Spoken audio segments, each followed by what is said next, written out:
In this video, I'm going to show you how I took a knitted sweater that a student had finished knitting, and I set in the sleeves for her and then worked the underarm seams as well. And that was all done with the mattress stitch. So let me show you how that process worked.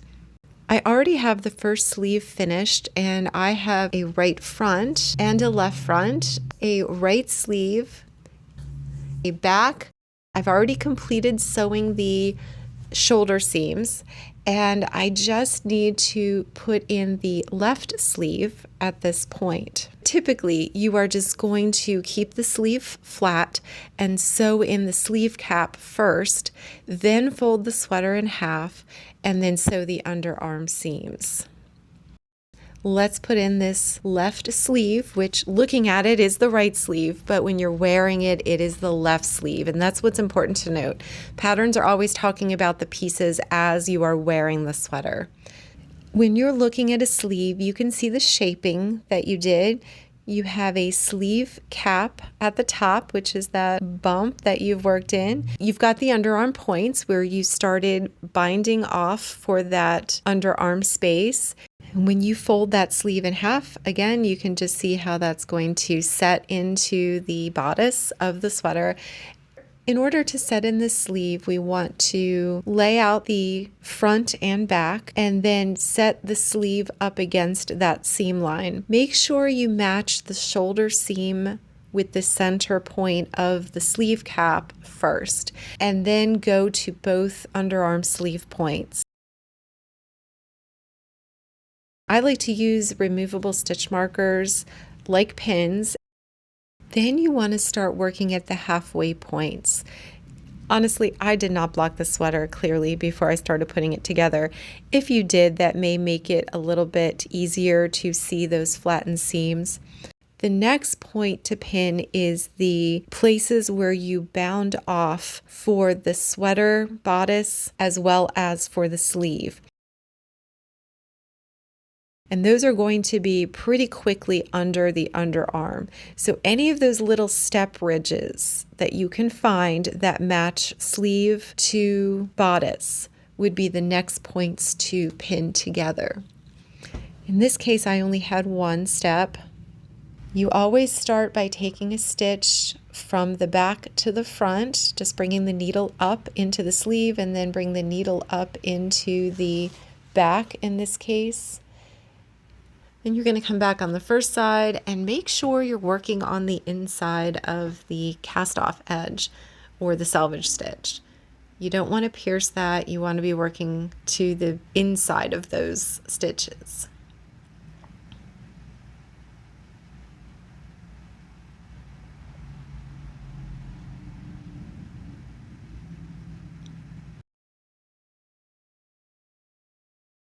And then where the decreases or increases started, depending on the style of sleeve you did, you see that strong rigid line in my pattern. On other people's patterns, it may look a little different.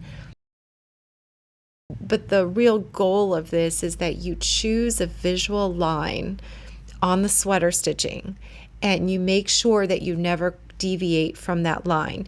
That line should still look really nicely intact, and that way your stitching will be straight and it'll really look beautiful in the finished product.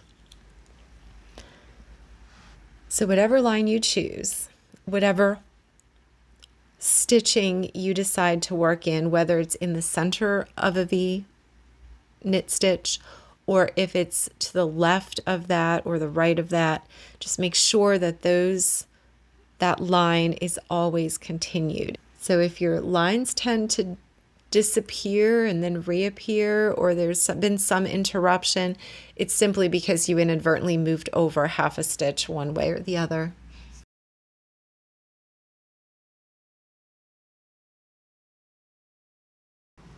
So now that I've gotten fully into a marker, I'm just going to get a good grip on that yarn and pull it closed.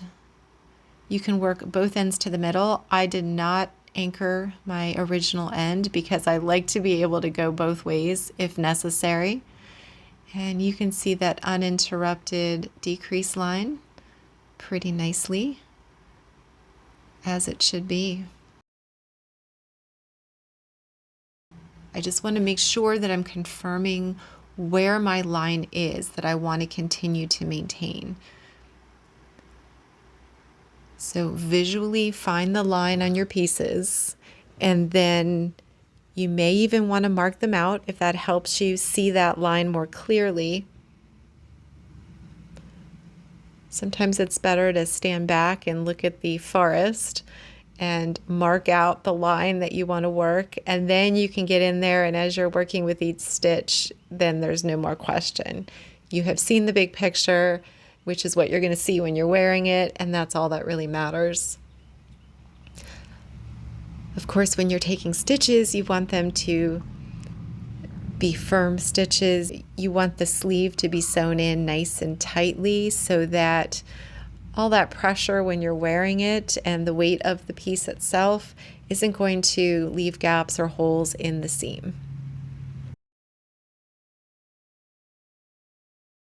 Again, a mattress stitch is just like lacing, really.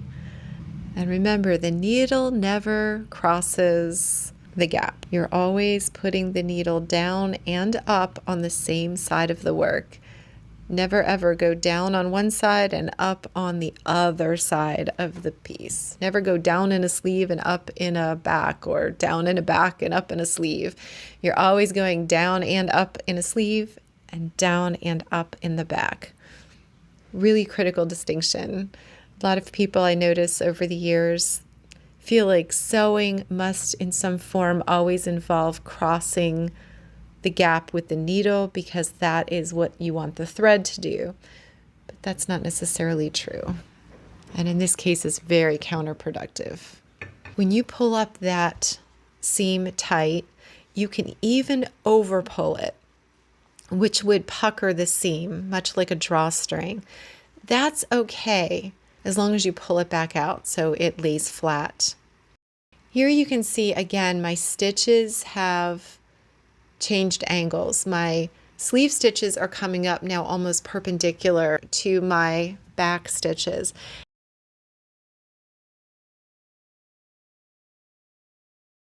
And so I'm going to be working in the stitch heads of my sleeve, but I'm going to be working on the stitch between stitches or next to the stitch sides on my back. Again, as you continue to work a sleeve cap, because you're working around that curve, you want to just make sure that you are making it look nice, of course, and you're thinking about how the stitches come together and just making that transition well. On my back, in this case, I had no more bind off stitches, and so the back was nice and smooth, but you can see these little points on the sleeve where there were bind off steps.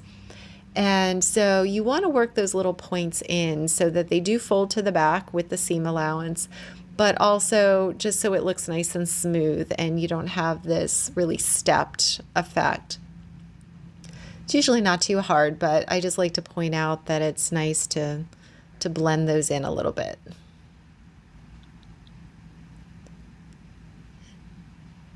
And there are some slightly bigger holes that we're getting to. So just choose the spaces that would minimize the holes the most. I don't want to pull them and make them look bigger. I would like to maybe work into the spaces either side of the hole, which may naturally pull that hole closed. It's not always possible. And I'm going to show you in a minute how I fix a hole that I could not pull closed while I was stitching.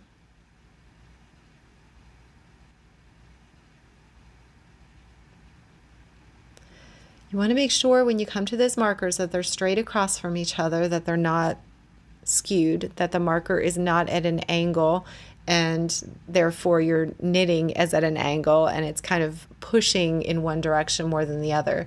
So just make sure that those markers are truly lining up beautifully at the point of contact.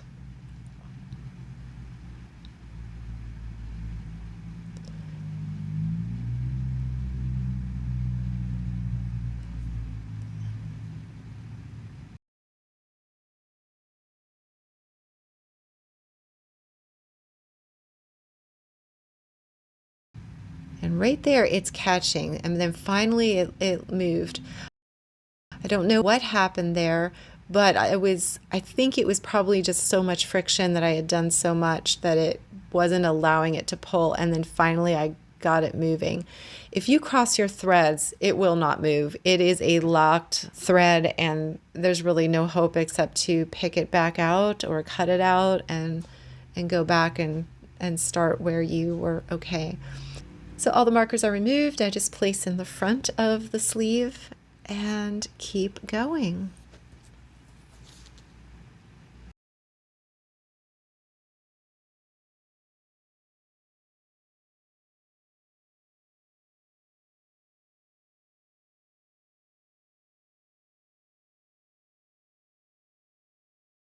Once you get to the shoulder seam, you are going to have to choose a new visual line to come back down on the other side. In this case, I worked the back already. I got to the shoulder seam, and now I'm going to be moving down to the left front of the sweater. And I just needed to make sure I knew where my line was going to be and between what stitches I would be working on the front. Then I was working across a cable and some purl stitches, so you just want to make sure that that all blends together really nicely and looks pretty seamless. And you can see right there is a hole in the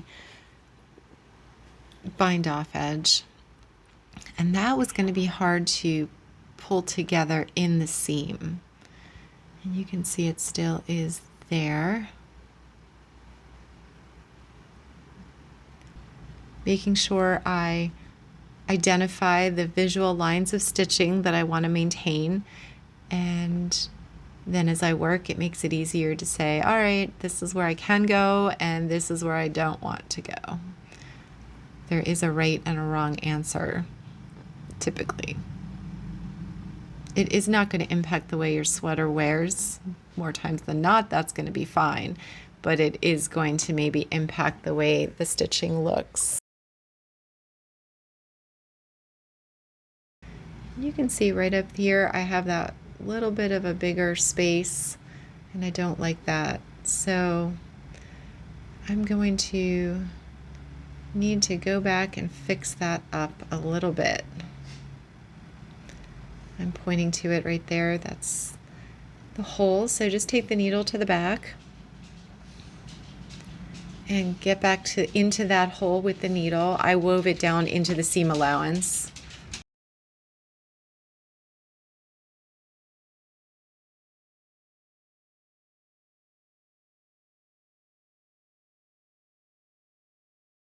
And then I'm going to do a duplicate stitch basically over that big stitch. So I'm weaving it in, tracing the lines that the original yarn took, going in and under the correct holes and lines.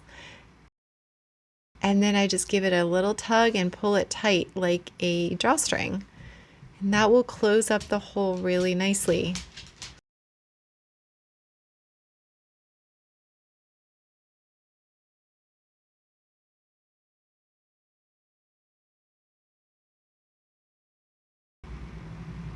And then I just ran it back down the seam allowance and brought it back to the front, and we're back to where we left off, and I'll continue working that seam.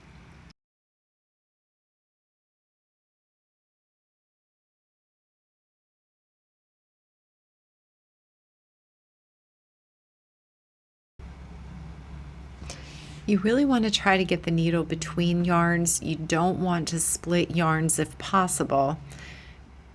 That's just going to weaken the yarn and I don't think make as nice of a seam. It's also going to give you a lot more friction and it's going to be harder to pull that seam tight and lace it up when you are finished with a section. So really try to avoid splitting yarns. Absolutely 100% avoid splitting the yarn that you're working with. That will lock that yarn and you'll never be able to pull it any tighter.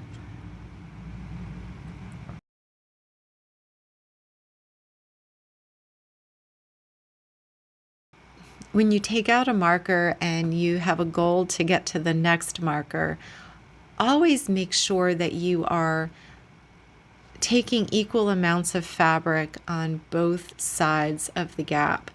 Make sure that you're not taking big chunks of a back and little tiny stitches in the front section, because that's going to skew your fabric and you're not going to have enough fabric in the back. So you have to make sure that you go equally front to back. So you can see that I ended up with a gap at that one point, and it wasn't a gap because I wasn't working equally front to back, but there was just a gap there and I needed to try again and see if I can do a better job. When you're sewing in a mattress stitch seam on a sleeve, very specifically, the stitching direction angles are going to change regularly, consistently, and yet not consistently. So you're always going to have to readjust where you're picking up your stitches and where you're connecting the pieces together, whether it's the head of the stitch or the side of the stitch or some version thereof. So that's not unusual. That's something you just have to look out for and be expecting. But you do want to keep that visual line, especially on stitches that are running mostly parallel to the selvage or to the seam.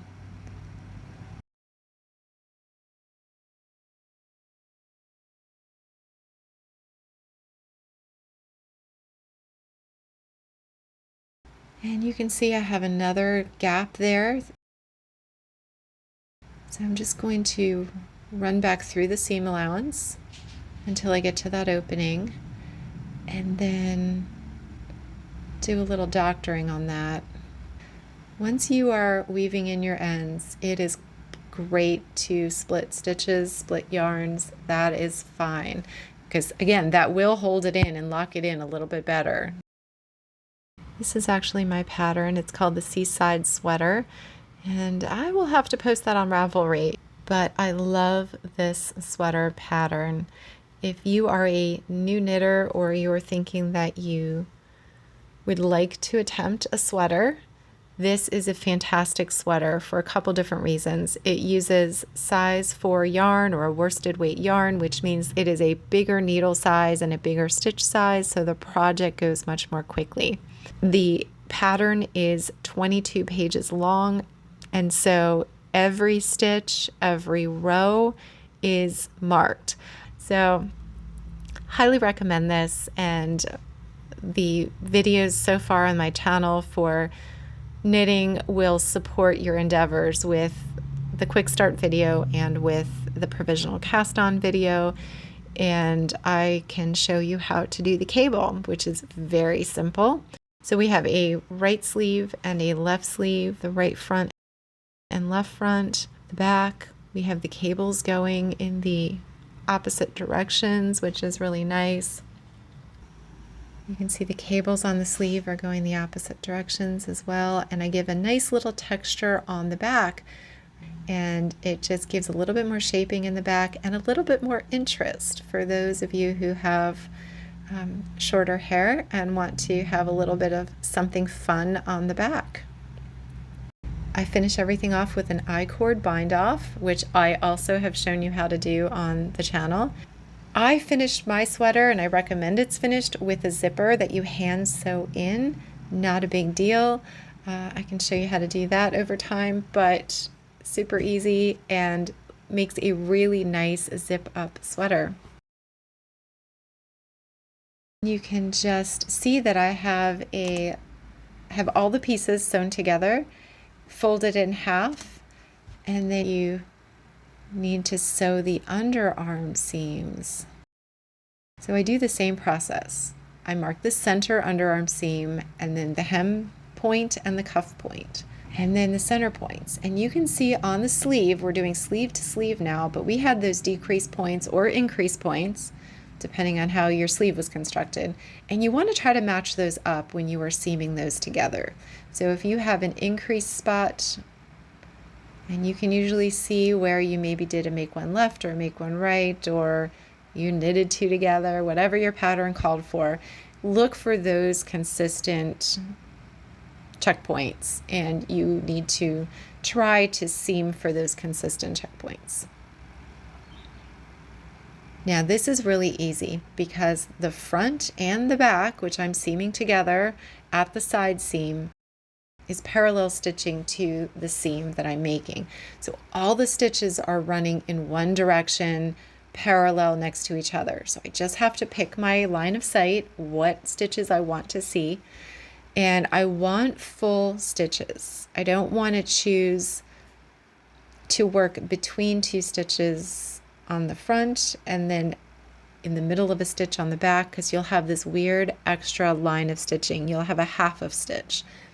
So if you're going to work between the stitches, make sure you work between the stitches on the front and the back, and that way you'll have the half of the stitch from the front will match the half of the stitch from the back, and it will look like a full stitch. Otherwise, you can work to the left of stitching in the front and to the right of stitching in the back, and you'll get again a nice full stitch running up the seam line. Sometimes it can be a little frustrating with all these different yarns in the front. Just kind of keep it organized and be patient. And once you're past all those yarns, it goes a lot more smoothly. And again, make sure you're working directly across. You should have the same amount of fabric left to the marker on both front and back.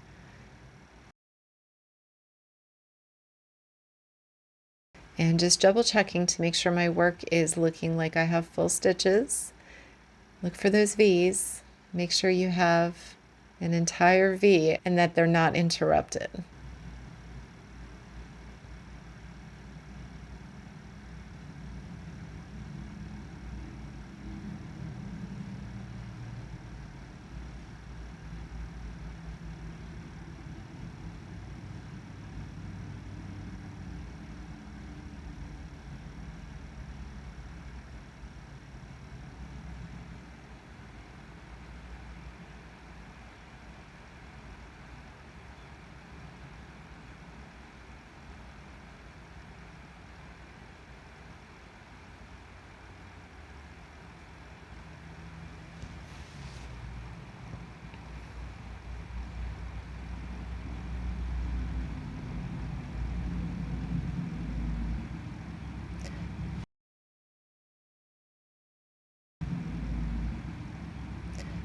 When I get to the underarm seam, the sleeve seam, that's when you're going to start working down the other way, and you're now working down stitches instead of up stitches.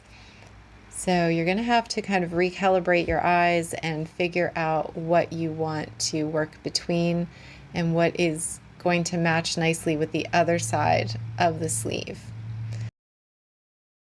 Now I'm sewing a sleeve to a sleeve suddenly once I pass the sleeve seam, and because I worked from the cuff up to the sleeve cap on this sleeve, all of a sudden now I'm working with the V's looking more like carrots or A's without the line in the middle. So the stitches have suddenly become upside down. So I have to think about that maybe a little differently. I still want to pick and make it look like the stitches are seamless, but just be aware that the stitches have suddenly become upside down. If you started knitting at the sleeve cap and worked towards the cuff on your pattern, then you would not have that issue.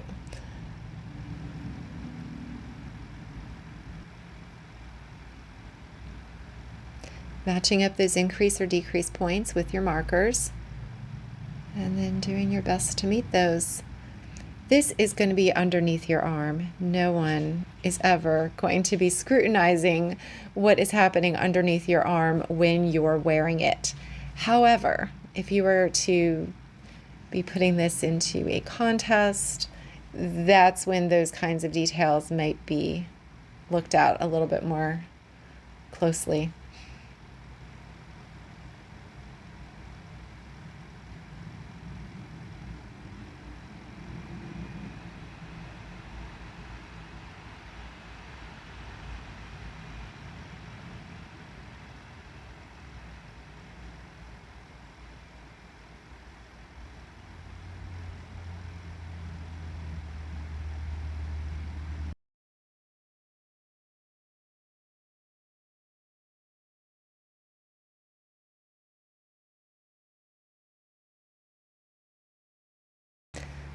When we get to the end, just come out of each side and pull it together and weave in your ends. Make sure it's structurally sound and nice and tight, but not puckered. Don't want it puckered. And that is how we fully put in that one sleeve. First sewed in the sleeve seam, the sleeve cap area to the underarms, and then folded it in half and sewed down the side seam.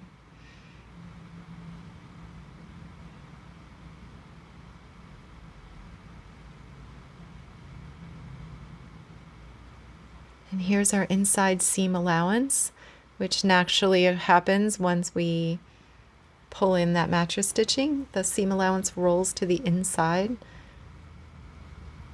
And it looks like I have a lot of cut ends to weave in. But first, I'm going to finish the seaming on the left underarm. So we just give a snap and there it is, all done. We have now both sleeves sewn in and the underarm seams completed. And that's the story of how to sew in sleeves into a knitted sweater. I hope you have a little bit more confidence and you're willing to try it. If you don't like what you're seeing, one of the easiest things to do is just pull the whole thing back out and start over again, which is another good reason not to weave in your initial end. After that, once you have what you like, weave in your ends and you are good to go. Hope you have the confidence to try this and experience a lot of success. Happy knitting!